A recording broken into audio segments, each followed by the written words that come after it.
This message didn't appear in front of you by accident. It arrived because a part of you has been quietly calling for it, reaching beyond the surface of your everyday life into something deeper. For too long, your awareness has been circling inside what physicists and mystics alike call the observer loop, a cycle where your attention keeps selecting the same patterns, the same outcomes, the same familiar disappointments, until life begins to feel like a record stuck on repeat.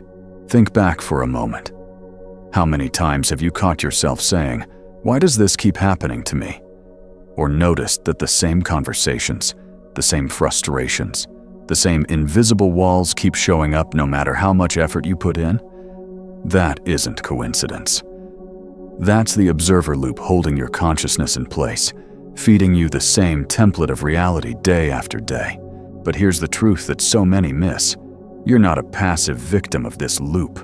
You're its source. It is your own quality of observation, your attention, your focus, your subtle emotional posture that keeps selecting those identical outcomes. The loop isn't an external prison. It's an internal mirror, one that reflects back exactly where your consciousness has been choosing to rest. The very fact that you are here, right now, listening to these words, means you are ready to step outside of that loop. You wouldn't even feel drawn to this message if something inside you weren't already preparing to shift. It may have been building slowly, through restless nights, strange synchronicities, déjà vu moments that made you stop and question reality. Or it may feel sudden, like an invisible hand pulled you here. Either way, what matters is that you've arrived at a threshold. This is the doorway into coherence. And coherence is what dissolves the loop completely. In the next moments, we'll walk together into an understanding that isn't just theoretical. It is visceral, lived, and embodied. You'll see how the field around you bends when you shift from merely thinking about change to actually becoming the frequency of change itself. That's when reality no longer repeats. It reorganizes. If you're ready to go deeper, stay with me. And before we continue, take one simple action that helps this frequency spread further. Like this video and subscribe to the channel to support me. It may seem small, but it tells the algorithm, and more importantly, it tells yourself that you are ready to step into a higher field of awareness. Let's slow this down and make it clear. The observer loop is not just a poetic metaphor. It is the very mechanism by which your awareness keeps shaping the same reality over and over again. In physics, the observer effect points to the truth that the act of observation itself influences what is being observed. But in your life, this translates to something far more personal.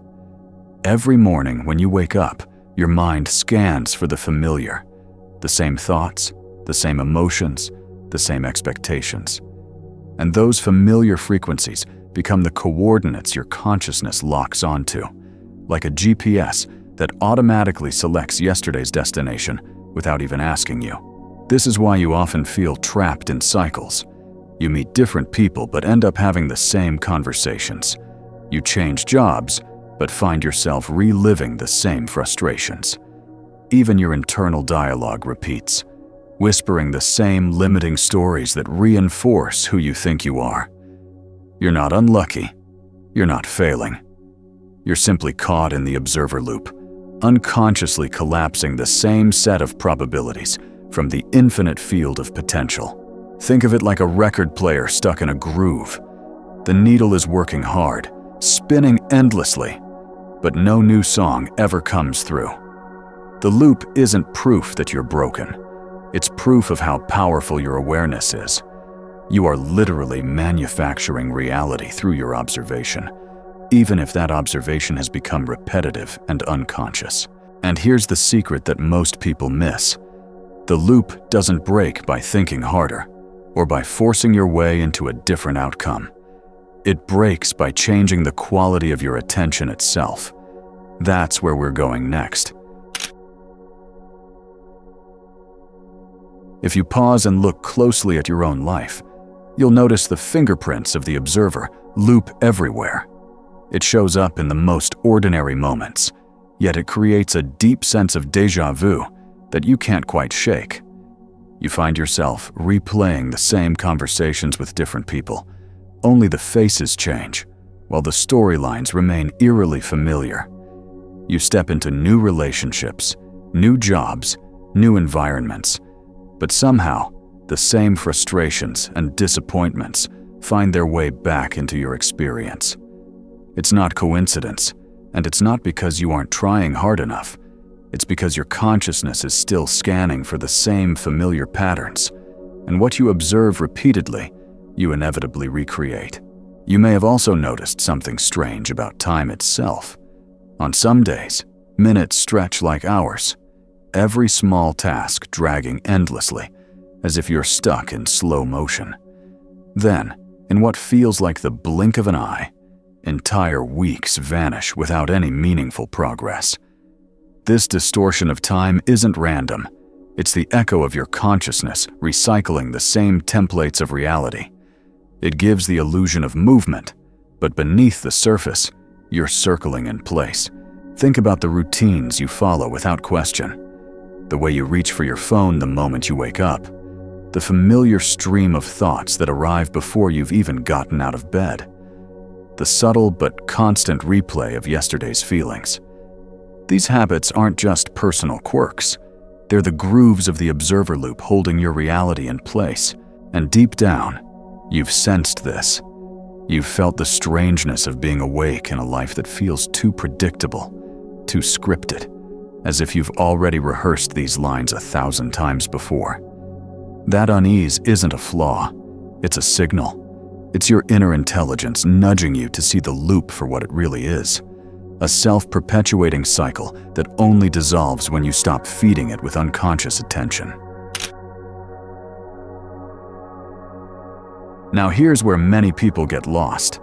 They hear about the observer effect in physics and immediately jump to the conclusion that it's scientific proof for every spiritual claim ever made. But that's not how it works. The observer effect, in its strictest form, is about how measurement changes the behavior of subatomic particles. It's a precise experiment in a laboratory, not a blanket license to say, "My thoughts alone create the universe." Yet, there's something very real we can take from this. Science gives us a metaphor, a window, a language that helps us understand the role of awareness in shaping experience. If you take it literally, you'll end up chasing theories and missing the heart of the truth. But if you take it as a mirror, you'll begin to notice how your perception, what you choose to give your energy and attention to, acts just like that measuring device in the lab. It locks in possibilities. It crystallizes certain outcomes out of the infinite ones available. This is why some people get frustrated. They read every book on manifestation, memorize every theory, but their life doesn't change. They're trying to think their way out, using concepts, instead of living from a new quality of awareness. Understanding the science intellectually doesn't shift your state of being. What matters is how you apply it, how you direct the spotlight of your attention in your actual, lived moments. The misunderstanding is that your mind alone has to work harder, study more, analyze deeper. But the truth is softer and paradoxical. It's not about grasping for control with the intellect. It's about transforming the flavor of your observation itself. What you notice, how you notice, and the energy behind that noticing. That's the real practice. And once you see this, the next step becomes obvious. You begin to pay attention not just to what you're observing, but to the quality of the attention itself. Because that is the fuel that either keeps the loop alive or begins to dissolve it. Every single day, from the moment you open your eyes, your consciousness begins scanning for the familiar. It's automatic, almost mechanical. You look for the same cues, replay the same thoughts, and settle into the same emotional landscape you inhabited yesterday. This is why mornings are so powerful. They set the trajectory of your attention. If your awareness instantly seeks what is predictable, your reality for the rest of the day simply follows that script. Think about it this way. Attention is not passive. It doesn't just witness reality, it amplifies it. The moment you recognize something, a worry, a limitation, a repeated frustration, you're not only noticing it, you're feeding it. You're energizing that frequency signature, which makes it more vivid, more solid, more real. And because it becomes real to you, your mind expects to find it again tomorrow. That expectation primes your perception, and so the cycle continues. This is the reality feedback loop. Your observation strengthens the very patterns you most want to escape. If you always check your phone first thing in the morning, your attention will seek out the same kind of messages, news, or posts that reinforce the identity you've been carrying. If you enter conversations already expecting disappointment, your tone, your words, even your body language will shape the outcome to match that expectation. The loop isn't punishing you, it's showing you how coherent and powerful your consciousness truly is. And this is why simply changing your circumstances rarely works. You can switch jobs, cities, or relationships, but if the quality of your attention hasn't changed, you'll recreate the same dynamics. The external may shift, but the inner frequency you're broadcasting remains. The universe isn't delivering randomness, it's delivering coherence with your state of awareness. So the real question becomes, how do you step outside this self-reinforcing system? The answer begins with recognizing the most common mistake almost everyone makes when they first discover the loop. Here's where so many sincere seekers get caught. The moment they realize they're trapped in an observer loop, they immediately reach for more thought, more analysis, more mental effort. They assume that if they just understand the mechanics deeply enough, if they study harder or visualize longer, they'll finally escape. But thought alone is part of the loop. It reinforces the very structure you're trying to dissolve. It's like standing at the entrance of a maze with a detailed map, staring at it over and over, hoping the walls will disappear. The map is useful. It shows you possibilities. But unless you step into a new path with your body, you never leave the starting point. The observer loop doesn't dissolve because you've memorized its design. It dissolves because you've embodied a new way of observing, one that carries a different frequency altogether. This is why people sometimes feel stuck after years of spiritual practice. They've read the books, attended the seminars, practiced the techniques, but deep inside, their attention is still chasing evidence, still scanning reality for proof of change. That scanning itself is the loop. The more desperately they look for signs of progress, the more those old patterns reassert themselves, because attention hasn't shifted at its root. Breaking free requires a softer, deeper turn. It's not about pushing harder with the mind. It's about watching the mind itself, noticing how attention moves, where it clings, what it repeats without question. This meta-awareness is the key. When you begin to observe the observer, you slip into a higher vantage point where the loop loses its grip, and from this place, something new becomes possible. The development of a sensitivity to patterns that most people never notice. The whispers of déjà vu, the ripples of time bending, the subtle signs that reality is echoing itself. The moment you begin to step back and notice the observer itself, a new sensitivity awakens inside you. It's subtle at first, but unmistakable once you pay attention. You start catching glimpses of what we might call quantum sensitivity, the ability to perceive the underlying patterns of reality that most people rush past without ever noticing. You've probably felt it already. That strange sensation of having the exact same conversation, word for word, with the same tone and the same outcome, Most people dismiss it as déjà vu and move on, but you sense there's something deeper happening.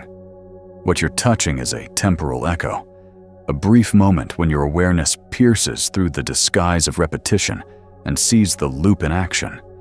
It's not imagination, and it's not a trick of memory. It's your consciousness brushing against the edges of parallel versions of yourself, revealing how the loop has been playing out across timelines. Time itself begins to feel elastic. Hours can stretch endlessly when you're locked in the familiar, yet whole weeks disappear with no meaningful movement forward.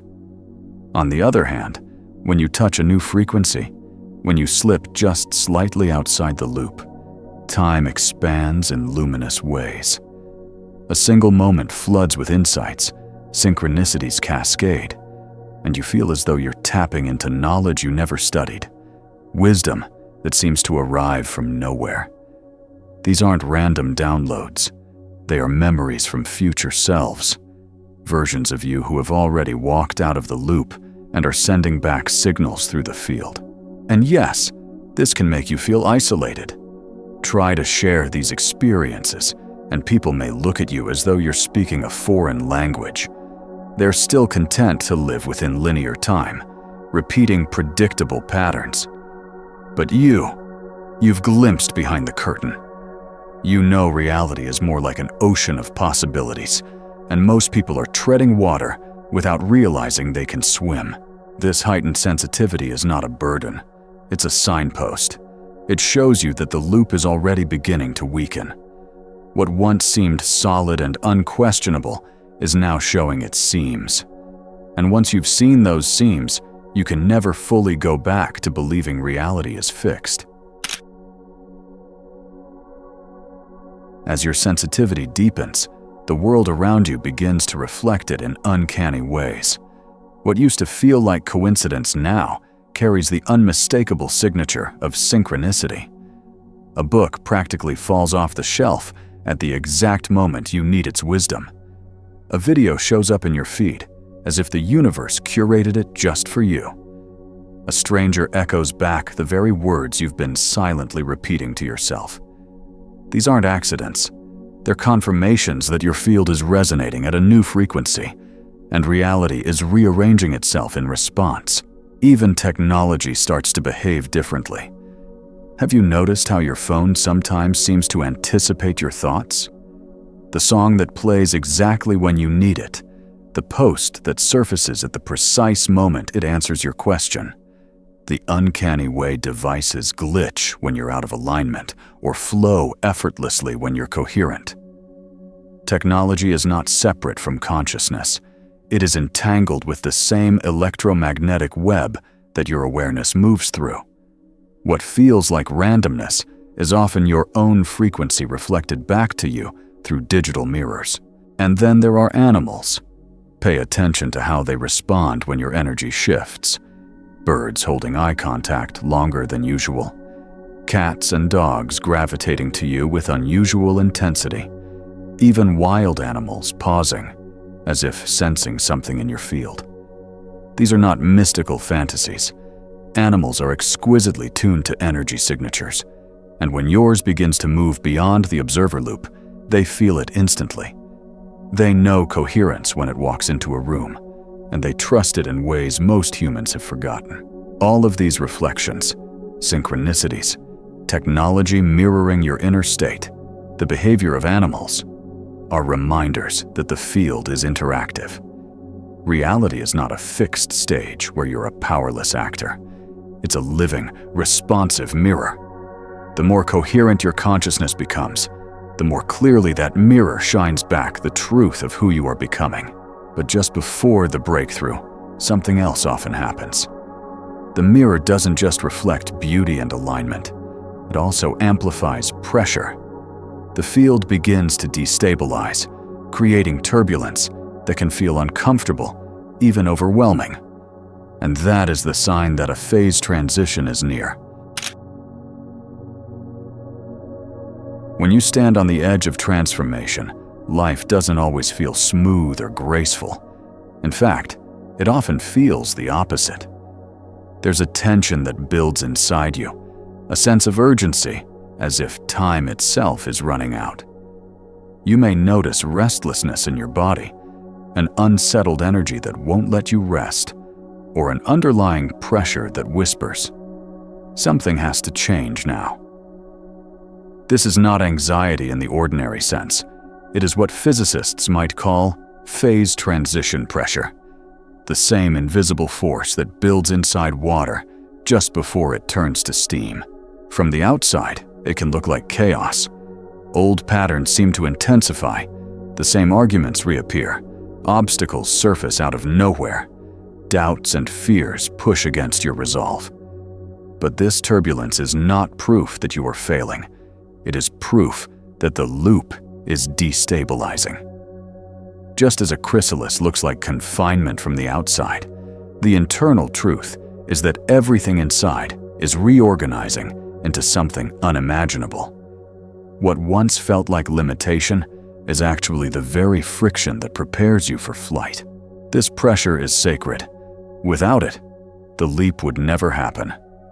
Consciousness doesn't shift because we gently wish it to. It shifts when the old framework becomes so tight, so unbearable, that your being can no longer pretend it fits. That discomfort is your ally. It shows that your frequency no longer matches the patterns you've been rehearsing.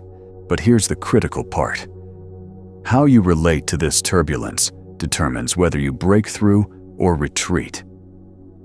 Many people, feeling the heat of change, grasp for control. They rush to rearrange circumstances, demand instant results, or cling back to the familiar simply because it feels safer.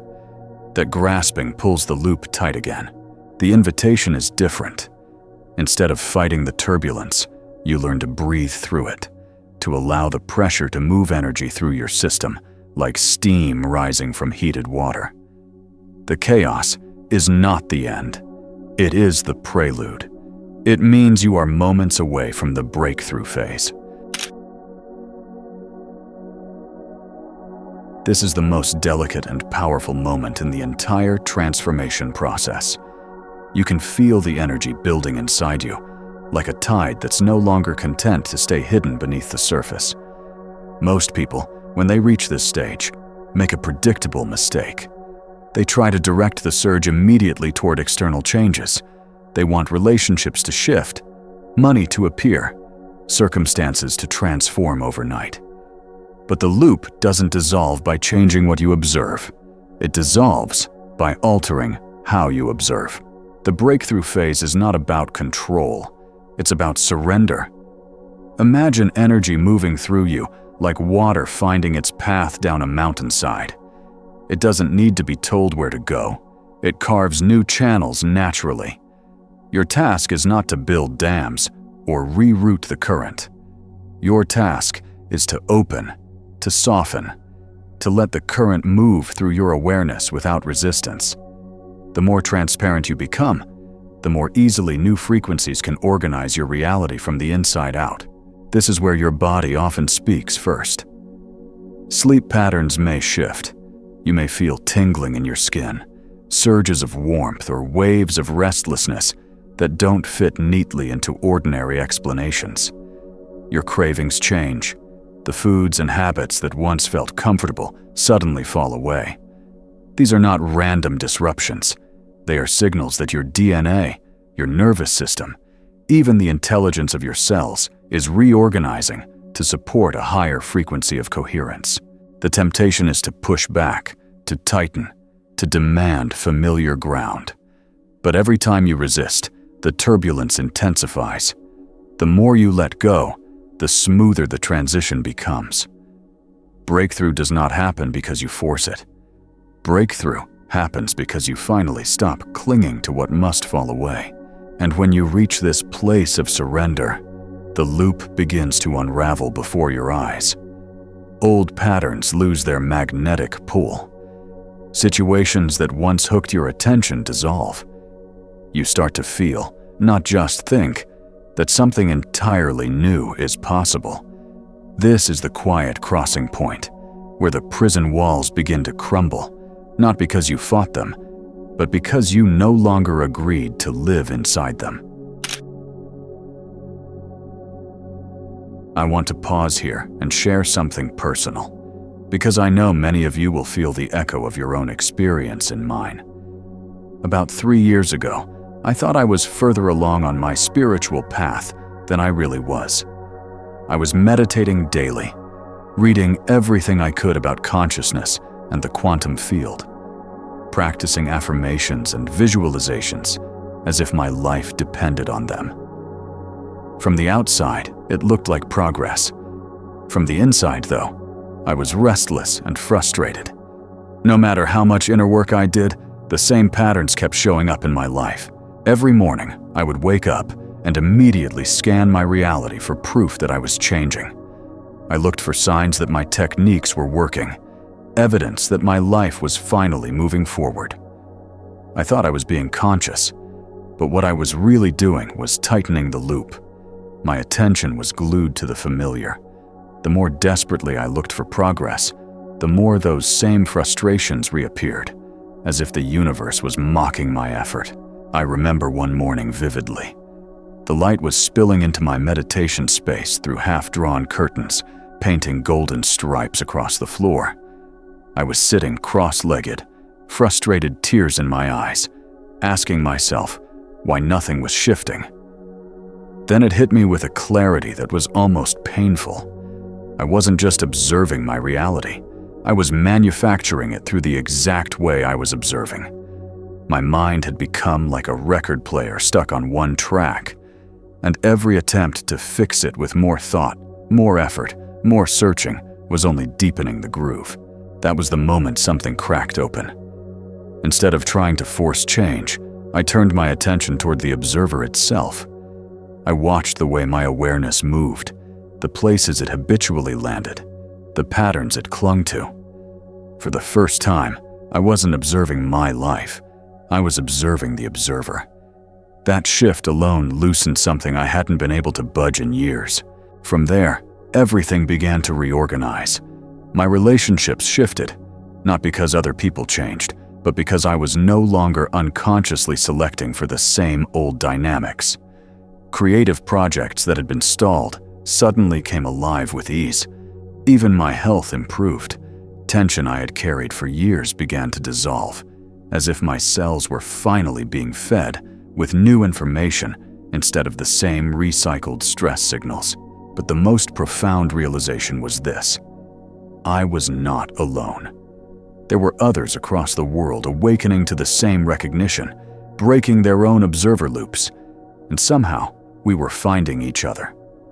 We were forming a network, not through coincidence, but through resonance. And that network made the shift easier, as if each breakthrough was multiplied across countless souls.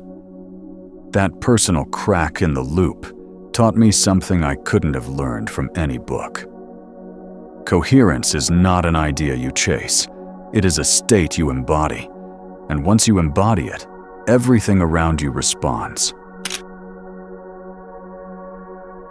What I discovered in that turning point was something words can only point to: coherence. It is not a mental trick, not a mantra, not even a state you can force through discipline. Coherence is the natural harmony of your being when thought, emotion, energy, and intention line up in the same frequency. It is the difference between straining and allowing, between chasing a signal and radiating it. Most of us live in what I call searchlight mode. Imagine a single narrow beam of light cutting through the darkness, darting here and there, looking for answers, desperate to catch evidence. That is how most attention works: focused, rigid, constantly scanning. It gets results, yes, but they are small, limited, and repetitive, because the beam is always drawn to what it already knows. Now imagine the sunlight. It does not strain to illuminate. It does not aim at one thing and ignore the rest. It simply shines, steady and full, revealing everything within reach. This is what coherence feels like. It is not an effortful search.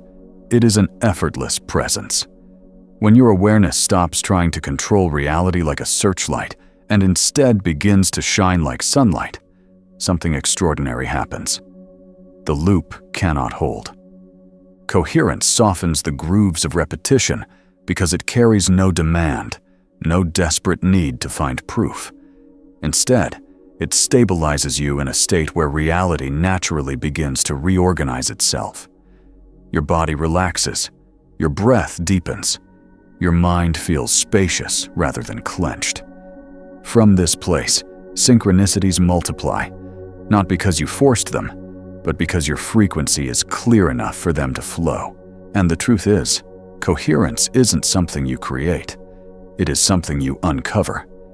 Beneath all the scattered attention, beneath all the fragmented timelines you've been juggling, coherence has been there all along, waiting for you to remember it. The work is not to manufacture a new state, but to stop scattering yourself across all the what-ifs and if-onlys. When you return your awareness to its natural unity, coherence reveals itself like the sunrise, quiet, inevitable, and complete.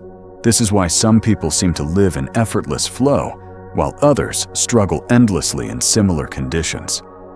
It isn't luck, privilege, or destiny. It's coherence. And the moment you embody it, you begin to dance with reality rather than wrestle against it. When coherence begins to take root, a new way of moving through life opens before you.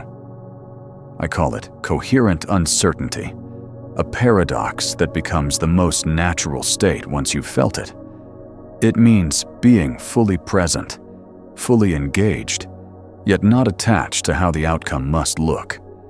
It means living with clarity of intention, but without the rigid need for control. Most of us are trained to crave certainty. We want to know what's going to happen, when it will happen, and how it will arrive. That hunger for guarantees is what keeps the observer loop alive. Each time you check to see if life has delivered what you asked for, you're reinforcing the separation between you and your desire. But when you rest in coherent uncertainty, you no longer demand that reality conform to your timeline. Instead, you allow reality to unfold in ways that often surprise you with their beauty. Think about someone who walks into a room without needing to announce themselves. Their presence alone shifts the atmosphere. They don't cling to approval or chase recognition. They carry a calm certainty of who they are, and because they're unattached, the room itself begins to reorganize around them. That's coherent uncertainty in action, steady in being, fluid in response. You can practice this even in the smallest situations. When you're stuck in traffic, notice the urge to fight what you can't control.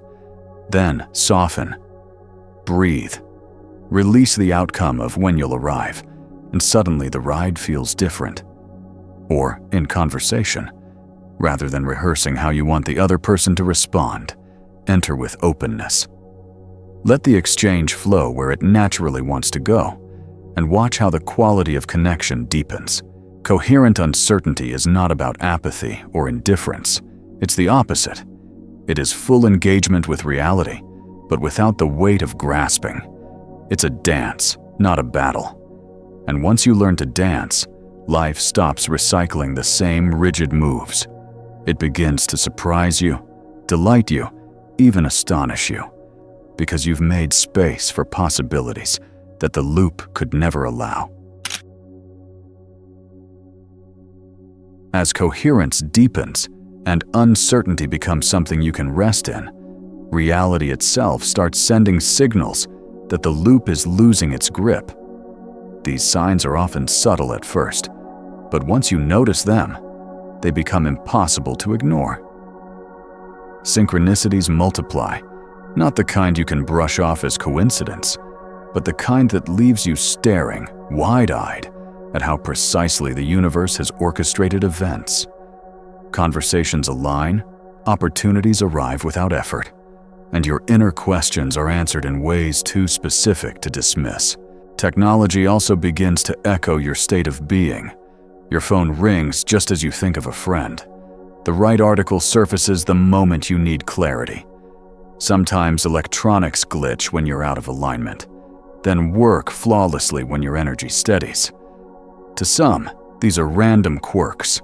To you, they are mirrors, reflections of how consciousness and field are intertwined. Animals may sense it too. Pets watch you more intently, or a bird lands nearby and locks eyes in a way that feels like recognition. The natural world responds to coherence. It doesn't need explanation. It simply reflects what you are becoming. Perhaps the most profound sign, though, is how time itself feels. Days stretch or collapse. Hours dissolve into a state of presence that feels timeless. Nights bring dreams so vivid and layered, they feel like transmissions. Teaching you in symbols, your waking mind is still learning to decode. These are indicators that your awareness is no longer confined to the narrow tracks of the loop. But here's the caution. Don't turn these signs into idols. Too many seekers mistake the signals for the destination. They chase synchronicities, count coincidences, or obsess over dream symbols, and in doing so, they recreate another loop, the loop of needing proof. These signs are not trophies. They are trail markers, reminders that you are on the path. Their purpose is to encourage you, not to become another prison of expectation. The real work is to let the signs reassure you without clinging to them. Smile when the universe winks, but keep walking. The deeper transformation comes not from collecting evidence, but from embodying a state where evidence is no longer required. That is the difference between momentary magic and lasting liberation. Every fragment of your attention is like a thread, and most of us are scattering those threads across countless parallel versions of ourselves. One part of you is still reliving who you used to be. Another part worries about what could go wrong tomorrow. A smaller part tries to stay present here and now, but it often gets drowned out by all the noise. This fragmentation keeps the loop alive because your energy is divided between timelines that don't serve your highest potential. Timeline consolidation is the art of gathering those scattered threads and weaving them into one coherent fabric. It's not about pretending the past never happened or denying the future. It's about withdrawing energy from versions of you that no longer serve and choosing, again and again, to inhabit the self that already lives in alignment. When you stop feeding the outdated tracks with your attention, they dissolve naturally, like unused pathways in the brain that weaken without repetition. Embodiment is how this consolidation becomes real. It's not enough to glimpse higher awareness in meditation and then abandon it by noon. Every moment of your day is an invitation to reinforce the reality you've chosen. That doesn't require complicated rituals. It requires small, steady anchors that remind your nervous system of coherence. In practice, this could mean beginning your morning with a breath that affirms presence before you reach for your phone. It could be a brief pause midday, a 90-second reset where you notice your posture, your breath, the quality of your attention. It could be writing a single line in a journal each evening, not about what went wrong, but about one moment when you lived as your future self would. These micro-practices don't seem dramatic, but they accumulate into coherence. They train your body to expect alignment until it becomes your natural baseline. The key is consistency. A butterfly doesn't emerge from the chrysalis by forcing its wings open overnight. It emerges because every hidden moment inside was an act of patient reorganization. In the same way, daily embodiment allows your cells, your emotions, and your energy field to accept that this new timeline is not a dream. It is home. And when enough individuals practice this, something even greater begins to happen. The shift is no longer personal. It ripples into the collective field. accelerating the awakening of everyone who resonates with your frequency. Your personal liberation is never just about you. Every time you dissolve an observer loop, you create ripples in the collective field, what some call morphic resonance. Imagine it like tuning a guitar string. When one string vibrates at a certain frequency, nearby strings begin to hum in sympathy. In the same way, when your consciousness anchors coherence, it becomes easier for thousands of others to find that same frequency. Your transformation strengthens the network of awakening souls across the planet. This is why the moment of declaration matters. Words are not empty when they come from a place of embodied recognition. When you write or speak a declaration like "I am coherent with my highest timeline," you're not just reciting a phrase.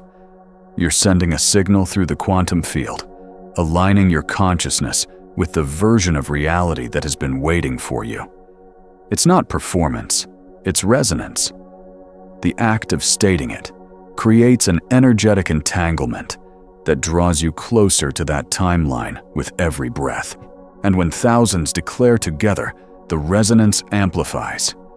We are not just breaking personal cycles, we are weaving a new template of possibility for the entire species. This is how evolution truly happens, not through force or control, but through coherence, multiplying across hearts and minds until a new reality becomes unavoidable. So if these words have stirred something deep in you, if you can feel the recognition vibrating in your chest, don't keep it silent. Make the declaration now. In the comments below, write, "I am coherent with my highest timeline." Let it be simple. Let it be pure. That act is your signature on the frequency of liberation. And before you go, if this transmission has touched you, take a moment to like this video and subscribe to the channel to support me directly. It ensures you'll stay connected to the next transmissions and helps this message reach more people who are ready to remember.